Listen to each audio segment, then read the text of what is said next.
تو بھائی یہ ذوالحجہ کا جو مہینہ ہے یہ اپنے تمام احکام کے لحاظ سے جو چیز سکھاتا ہے وہ ہے تابع داری.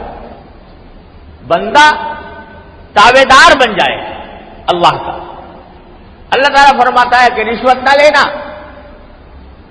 تو اب بندے کو چاہے کتنا ہی لالچ دیا جا رہا ہو, کتنا ہی اس کو مفاد, دنیاوی مفاد کے خواب دکھائے جا رہے ہوں, لیکن اللہ کا حکم ہے کہ نہ لو.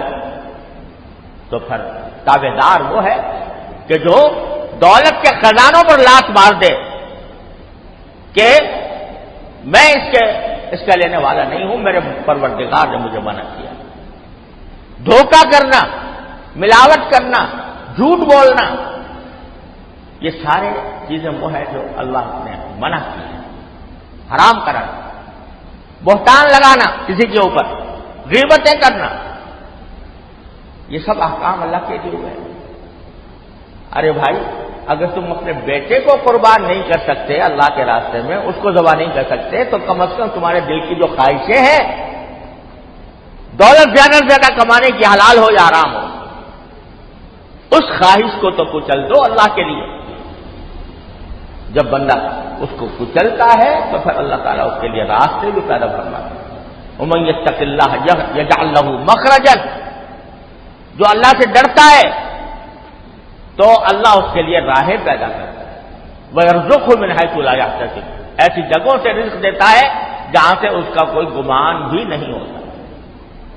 مثالیں اللہ تعالیٰ نے پیدا کی ہیں, آنکھوں کے سامنے آتی ہیں, کہ جو اللہ کے خوف سے اللہ تعالیٰ کے حکم کی اطاعت میں اپنے مفاد کو قربان کرتا ہے, دنیا کے مفاد کو قربان کرتا ہے, تو اللہ تبارک و تعالیٰ اس کو اعلیٰ ترین مقامات سے نوازتا ہے. یہ ہے سبق ذوالحجہ کا. چاہے قربانی ہو, چاہے حج ہو, چاہے تکبیر تشریق ہو, جتنے بھی احکام دیے گئے ہیں وہ سب ہمیں آپ کو اللہ کا تابع دار, فرما بردار بنانے کے لیے دیے گئے. اللہ تعالیٰ اپنی رحمت سے ہمیں صحیح معنی میں اس ذوالحجہ کی روح کو سمجھنے کی توفیق عطا فرمائے کہ اللہ کا حکم ہر چیز پر بالا ہے. ہماری ساری خواہشات قربان ہو اللہ تعالیٰ کے حکم ہو. یہ ہے سارا فلسفہ ذوالحجہ کا. اللہ تعالیٰ اس کو ہمیں سمجھنے کی توفیق عطا فرمائے.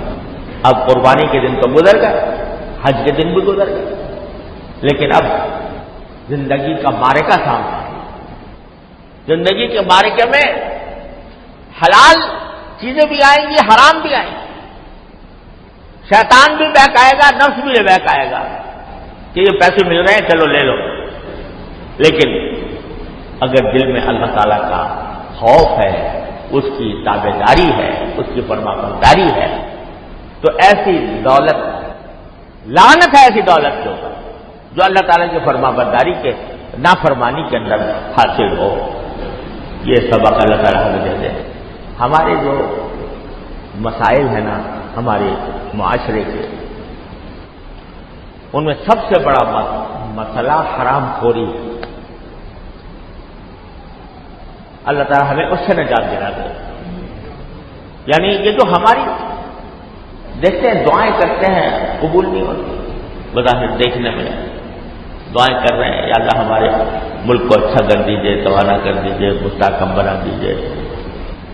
روز بروز ہم زوال کی طرف جا رہے ہیں, حالات خراب ہو رہے ہیں. کیوں ہو رہے ہیں؟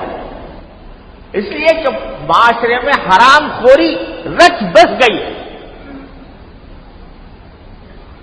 پیسہ مل جائے کسی طرح, حلال طریقے سے ملے یا حرام طریقے سے ملے, کسی کو دھوکہ کر کے ملے, کسی کا حق مار کر ملے,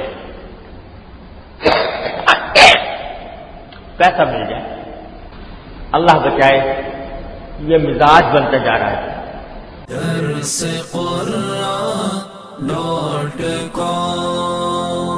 www.darsequran.com